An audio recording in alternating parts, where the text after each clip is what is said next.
नमस्कार किसान भाइयों, स्वागत है आपका कृषि समाचारों में। आइए सबसे पहले नजर डालते हैं आज की सुर्खियों पर। देश भर में पिछड़ी सरसों की बुआई, कीमतों को देखते हुए सरकार ने जारी किया 5,000 टन अरहर के आयात का टेंडर। डेयरी और कुक्कुट पालन उद्योगों के लिए सरकार दे रही बढ़ावा, सरकार दे रही सोलर सिस्टम को भी प्रोत्साहन। केंद्र सरकार ने कृषि सुधारों के लिए उठाए कुछ महत्वपूर्ण कदम, अब हर खेत तक पहुंचेगा पानी। कामधेनु डेयरियां पशुपालकों के लिए फायदेमंद। विदेश से गेहूं का आयात कम करने के लिए सरकार ने लगाया आयात शुल्क। और जाने जनवरी माह के कृषि कार्यों को। अब समाचार विस्तार से। केंद्रीय कृषि मंत्रालय के मुताबिक सामान्य तौर पर देश भर में पूरे रबी सीजन के दौरान 62 से 63 लाख हेक्टेयर में सरसों की खेती होती है और दिसंबर तक लगभग बुआई पूरी हो जाती है। लेकिन इस साल दिसंबर तक बुआई पूरी नहीं हो पाई है और देश भर में 57.27 लाख हेक्टेयर में सरसों की खेती दर्ज की गई है। वर्तमान फसल सत्र में दलहन का उत्पादन कम होने की संभावना है और बाजारों में 180 रुपए तक बिक रही अरहर की कीमतों को देखते हुए केंद्र सरकार ने 5,000 टन अरहर के आयात का टेंडर जारी कर दिया है। केंद्र सरकार के अनुसार ये लगातार दूसरा कम दलहन उत्पादन वाला वर्ष होने जा रहा है। वर्तमान फसल सत्र में देश में दलहन का उत्पादन पहले के 1 करोड़ 80 लाख टन के अनुमान से काफी कम होने की संभावना है, जबकि म्यांमार, मालावी और मोजाम्बिक जैसे देशों में अरहर की नई फसलें तैयार हैं। केंद्र सरकार ने न सिर्फ राज्य सरकारों की मदद से छापामारी कर हजारों टन दालें जब्त की हैं, बल्कि 5,000 टन दलहन आयात का टेंडर भी जारी किया है। उत्तर प्रदेश में डेयरी और कुक्कुट पालन उद्योगों के लिए बढ़ती संभावनाओं के चलते इन क्षेत्रों में काम करने वाली अन्य राज्यों की कई बड़ी कंपनियां प्रदेश में अपने व्यापार को तेजी देने में लगी हैं।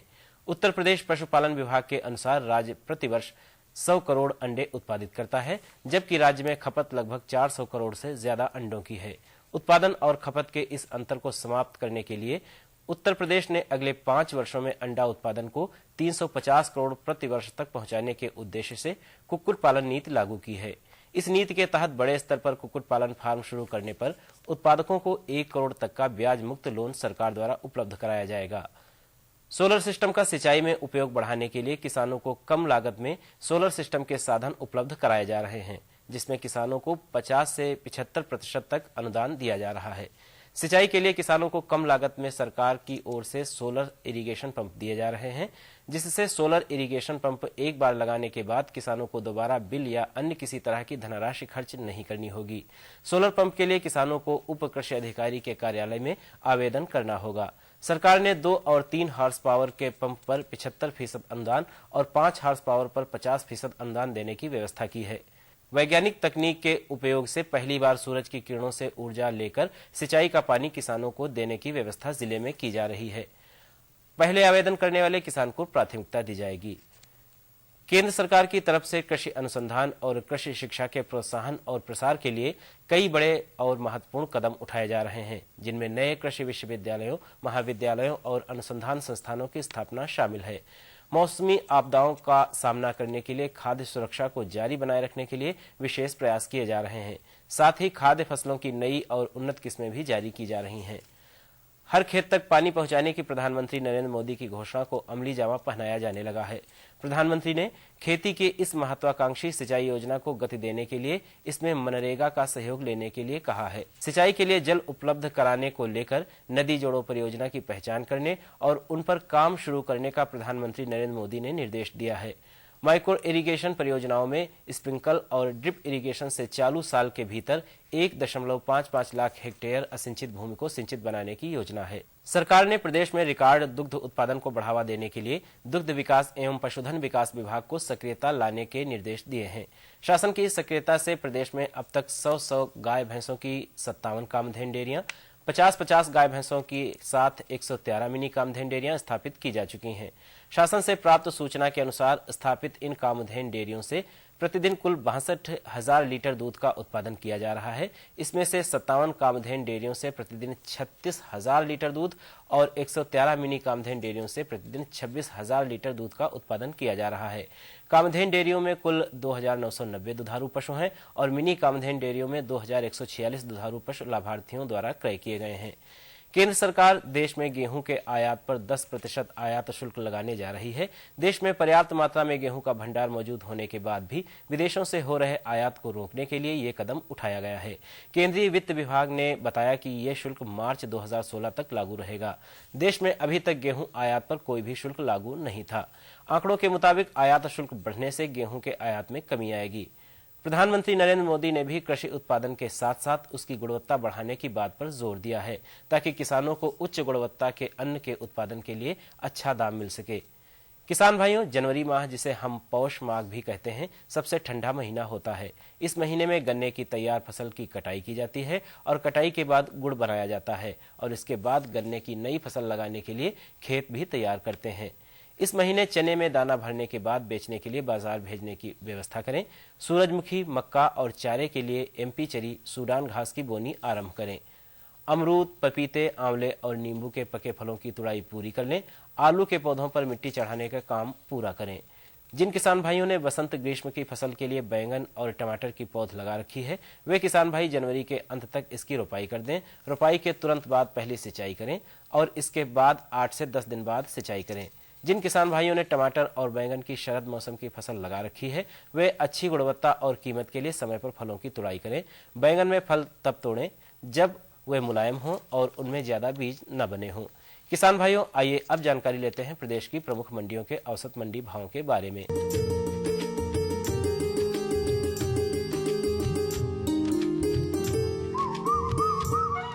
सबसे पहले बात करते हैं गेहूं के भावों की। लखनऊ की मंडी में गेहूं का भाव 1625 रुपए प्रति क्विंटल, कानपुर में 1645 रुपए प्रति क्विंटल, आगरा की मंडी में गेहूं का भाव 1555 रुपए प्रति क्विंटल और इलाहाबाद की मंडी में गेहूं का भाव 1635 रुपए प्रति क्विंटल के हिसाब से रहा। चावल की बात करें तो लखनऊ की मंडी में चावल का भाव 2120 रुपए प्रति क्विंटल, कानपुर की मंडी में 2150 रुपए प्रति क्विंटल, आगरा की मंडी में 2140 रुपए प्रति क्विंटल और इलाहाबाद की किसान मंडी में चावल का भाव 2230 रुपए प्रति क्विंटल रहा। इसी प्रकार अगर प्याज के भाव पर नजर डालें तो लखनऊ की मंडी में प्याज 1400 रुपए प्रति क्विंटल के हिसाब से बिका, कानपुर की मंडी में 1325 रुपए प्रति क्विंटल, आगरा की किसान मंडी में 1300 रुपए और इलाहाबाद की मंडी में प्याज 1420 रुपए प्रति क्विंटल के भाव से बिका। आलू की कीमतों पर नजर डालें तो लखनऊ की मंडी में आलू का भाव 600 रुपए प्रति क्विंटल, कानपुर की मंडी में आलू 615 रुपए प्रति क्विंटल, आगरा में आलू 650 रुपए और इलाहाबाद की मंडी में आलू का भाव 630 रुपए प्रति क्विंटल का रहा। आखिर में एक नजर टमाटर की कीमतों पर भी। लखनऊ की मंडी में टमाटर का भाव 1900 रुपए, कानपुर की मंडी में टमाटर 1850 रुपए प्रति क्विंटल, आगरा की मंडी में 1860 रुपए प्रति क्विंटल और इलाहाबाद की मंडी में टमाटर का अधिकतम औसत भाव 1950 रुपए प्रति क्विंटल के हिसाब से दर्ज किया गया। किसान भाइयों, ये थे प्रदेश की प्रमुख मंडियों के औसत मंडी भाव। अनुमति दीजिए, मिलते हैं समाचारों के अगले अंक में। तब तक के लिए नमस्कार।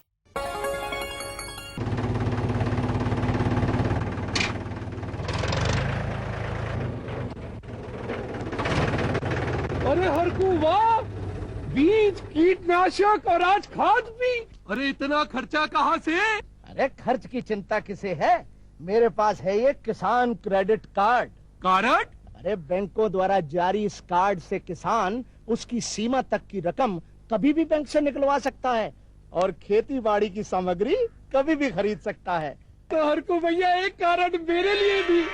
किसान क्रेडिट कार्ड के लिए नजदीकी बैंक से संपर्क करें और पाएं ढेर सारे लाभ। खुशबू की फुहार में, स्वाद की बहार में, तरक्की की तानों में, खिलती मुस्कानों में, हरे भरे पौधों में, बड़े बड़े सौदों में, मधुर भिनभिनाहट में, खुशियों की आहट में, बागवानी मिशन,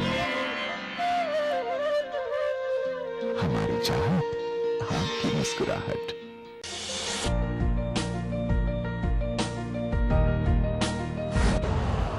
यूरिया का स्वदेशी उत्पादन 70 लाख टन बढ़ाने के लिए 6 उर्वरक संयंत्रों का उद्धार किया जा रहा है। FCIL के गोरखपुर, सिंदरी, तलचर और रामागुंडम संयंत्र, HFCL की बरौनी इकाई और BVFCL की नामरू फोर्थ। सोने पर सुहागा ये है कि देश में अब बनेगा सिर्फ नीम लेपित यूरिया। क्योंकि इससे होगा किसानों का फायदा ही फायदा। अनाज का उत्पादन 10% तक बढ़ेगा। बढ़ेगी 10 से 15% नाइट्रोजन क्षमता।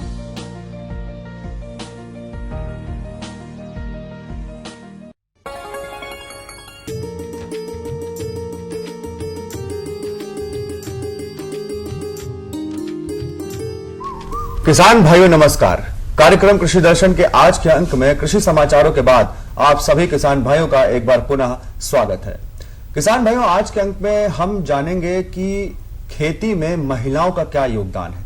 जैसा कि हम सभी जानते हैं कि आज हर क्षेत्र में महिलाएं जो है बढ़ चढ़कर हिस्सा ले रही हैं और अपनी एक अलग पहचान बना रही हैं। क्योंकि हम ये भी जानते हैं कि हमारा देश एक कृषि प्रधान देश है और जाहिर सी बात है अन्य क्षेत्रों के साथ साथ खेती में भी जो उनका योगदान है, उन्हीं योगदान की बदौलत हम पुरुष जो है वो सशक्त रूप से जो है वो खेती किसानी कर सकते हैं और एक अच्छा उत्पादन प्राप्त कर सकते हैं, बाजार में एक अच्छा मूल्य प्राप्त कर सकते हैं। किस तरीके से वो घर भी संभालती हैं और साथ ही साथ खेती भी संभालती हैं, आज हम इसी विषय पर जानकारी प्राप्त करेंगे। यूं कहें कि हम आज उन्हीं से मुलाकात करेंगे कि और जानेंगे कि उनका योगदान क्या है और किस तरीके से करती हैं।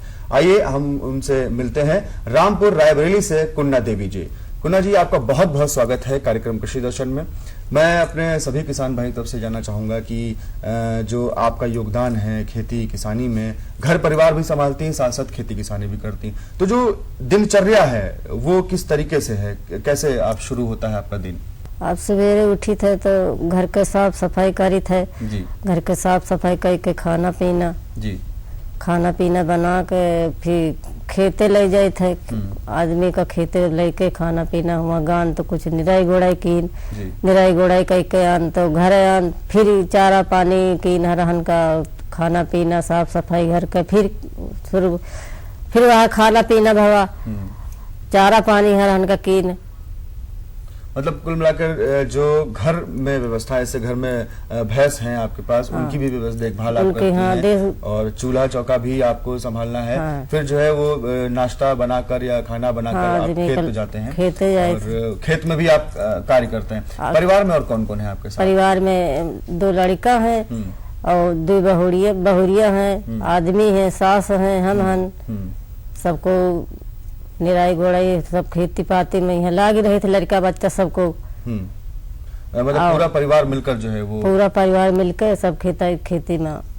तो कैसे आप समय निकालते हैं, क्योंकि आपको घर भी देखना है और उसके बाद आपको खेत भी संभालने हैं अपने पति के साथ, तो वो किस तरीके से समय निकलता है उसमें? समय खेती गान तो हुआ कुछ खाना पीना ले घर ते बना, खाना पीना बहुत ध्यान तो घर ते बना खाना ले गान, हम खाना बना के लेके हुआ गान तो कुछ देर आदमी खाना पीना खाना आदि खा के हम निराई गोड़े ऐसे वैसे खोर खार कीन, फिर हुआ घर ते हुआ हारते आन तो फिर घर में चारा पानी बहु कुछ कैलिन, कुछ हम कैलिन, थोड़ा थोड़ा बहुत होएगा। मतलब एक दूसरे के सहयोग से, एक दूसरे के सहयोग लड़का बच्चा सब कई मिला के सबको कैले थे, तो एक दूसरे के सब काम अच्छे से हो जाता है। खेती जो आप करती हैं, लगभग कौन कौन सी फसलें आप लगाती हैं अगर खेतों में? खेती में गेहूं है, अभी है, आलू है, चना है, मटर है। लगभग अलग अलग मौसम के हिसाब से अलग अलग जो है आप फसल का उत्पादन करते रहते हैं। इस समय गेहूं लगा होगा इस समय? हाँ, गेहूं है, अभी है, आलू है। तो जैसे गेहूं की जब खेती आप बुआई कर चुकी हैं तो उसमें क्या क्या देखभाल करती हैं, किस तरह से मदद करती हैं? सिंचाई करी थे, इंजन ते नहर ते धर के इंजन वो जीन पाइप दर लगा के सिंचाई करी थे। तो इंजन खुद का है या फिर आप किराए? नहीं, किराए का है। हाँ, किराए पर का। तो उसको नहर पर लगाकर जो है और पाइप जो है वो खेतों में, खेत में, हाँ, नरिया को दावा जा तो खेते जा था जीन पाइप ते सिंचाई चल रही। और उर्वरक के जब आप प्रबंधन करती होंगी तो कैसे ध्यान रखते हैं, क्या किन किन चीजों का डालती हैं आप? मतलब वो भी जो है समय पे आप ध्यान देते होंगे कि अब जो है उर्वरक डालना है, खाद डालनी है, डीएपी डालनी है। अब जो खेती में गल्ला होता है, हाँ, उसका खा पी धर लीन जाता, और वहाँ बेच के फिर खेती में लगा दिन जात। हाँ, मतलब जो आपके उत्पादन होता है, हाँ। घर में जितना खर्च होना है वो तो आप रख लेते हैं अनाज, और बाकी सब बेच के खेती में फिर तो लगा दिन बाजार जात। में जब आप उसे बेचती हैं तो नहीं, बाजार बच जाती हैं या फिर वो घर यही गांव में ही कहीं खेती में ही उसे बेच देती हैं? घर में बेच दिन जात है। हाँ। और उसके बाद जब अगली फसल जब बुआई करनी है तो उसकी व्यवस्था फिर कैसे करती हैं? इसमें से बीज रख लेती हैं या फिर बाहर से कहीं खरीदती हैं? अगली फसल में अगली वह भी मतलब भरे धल दिन जात जोताई बुआई भरे का, और फिर वह बेच बिकिन के खाद पास में फिर वह लाग जात है। मजूरी धतूरी कई के एक दूसरे के यही तना लड़का बच्चा ले आवत तो वही में खाद पाँच चला करते। जैसा कि आपने बताया कि इस समय जो है पूरा परिवार आपकी सहायता करता है, 2 बच्चे हैं, बहू भी है, तो घर अब तो बहू देख लेती होगी, आप खेत का सारा काम देख लेते। जब वो छोटे थे, जब दोनों बच्चे छोटे थे, गोद में होंगे, उस वक्त कैसे समय निकालते? क्योंकि उस वक्त ज्यादा परेशानी होती होगी, तो कैसे सामंजस्य रखते होंगे? उसमें तो कुछ देर तो लड़का बच्चन में लाग जात। जी बिल्कुल। सवेरे उठो तो लड़का ले लियो, तो बहू अपन खाना पीना में जुट गई। हम कुछ गोबर करकट है, चारा पानी है, भैंस के लगाव भोए लगा वगा वही में फिर कुछ देर लड़का बच्चन में लाग जात, समय बीत जात। फिर जब खाना पीना बन जाता है तो हम लेके खेत चली जाते थे, हुआ जाए थे तो अपन खाना पीना खाते हम पर निराई गोड़े शुरू कर दी थोड़ा बहुत। तो बाहर से भी मजदूर आपको नहीं, लड़का बच्चा सबको, बहू सबको।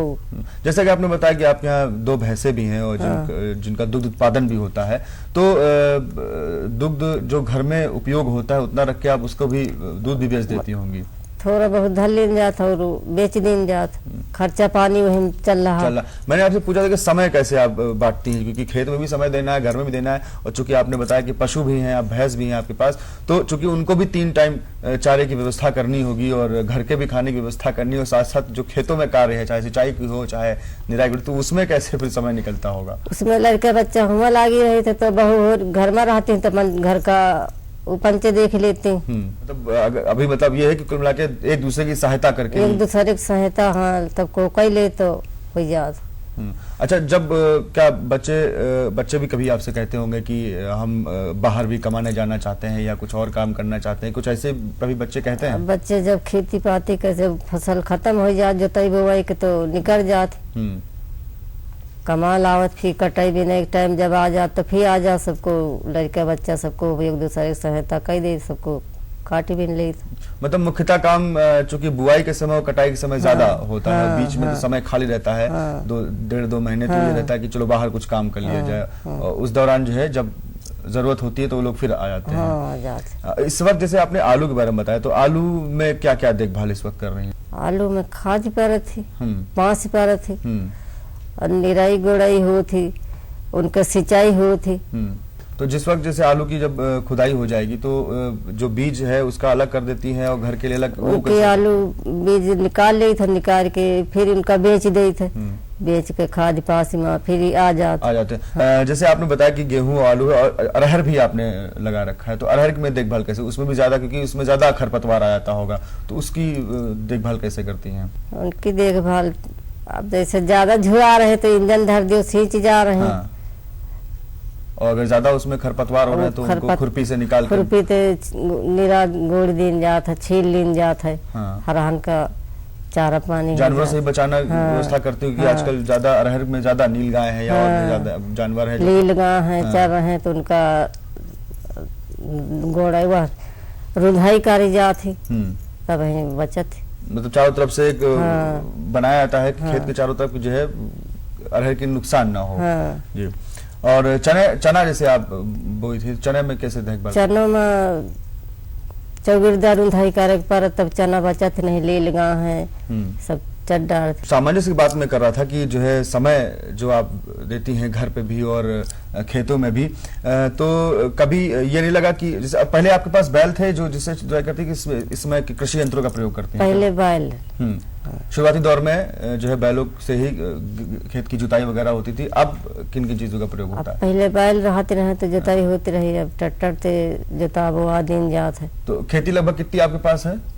2 बीघा। 2 बीघे है। तो उसमें किस तरीके से कभी बाग लगाने की सोचा या फिर इसमें कुछ और सब्जी उत्पादन, क्योंकि अब तो बहुत सारी व्यावसायिक खेती भी आ गई है कि गेहूं, धान और चने, अरहर के अलावा भी आप कुछ ऐसी व्यावसायिक खेती भी कर सकते जिससे जीविका उत्पादन हो सकता है, वो उसके बारे में कभी सोचा आपने? जैसे साग सब्जी बोवे का है, हाँ। साग सब्जी बो दियो तो वही चौकीदार उधाई करो नहीं लील गाँव सब चड्डार थे और निराई गोड़ाई सब शुरू हुआ थे। मतलब खेत में जैसे समय के हिसाब से, जैसे रबी की फसलें या खरीफ की फसलें हैं तो समय आप जो है उनका बंटवारा करके और जो है अलग अलग फसल आप लगाती रहती है, उनकी देखभाल करती रहती है। सब्जी जो उत्पादन आप करती हैं क्या उसको भी बाजार में? सब्जी हाँ बाजार में बेच लेन जाती। अच्छा। जो नहीं बचती है। उसमें सब्जियों में कौन कौन सी सब्जियां लगाती हैं? जैसे सब्जी पालक की है, पालक की है, भाटा है, हाँ, आलू हो ही गई, आलू है, वो फूल है, गोभी है, बंधा, लौकी है। मतलब कुल मिलाकर ये है कि अगर हम फसलों की बात करें तो गेहूं, चना, मटर, अरहर हो गई, सब्जियां हो गई और घर पर जो है पशु भी हैं, भैंस भी, तो दुग्ध उत्पादन, मतलब खेती के साथ साथ दुग्ध उत्पादन, सारी व्यवस्थाएं और घर को भी संभालते हुए जो आप योगदान दे रही हैं, बिल्कुल इसको हम सलाम करते हैं। और इसी तरह के सभी महिलाएं, चूंकि महिलाएं वाकई जिस तरह हर क्षेत्र में बढ़ रही हैं और खेती में भी मदद कर रही हैं, तभी हम आम इंसान जो है बेहतर तरीके से अनाज का उत्पादन जो हो रहा है उसका हम सेवन कर पा रहे हैं। इन सभी के लिए आपका बहुत बहुत धन्यवाद।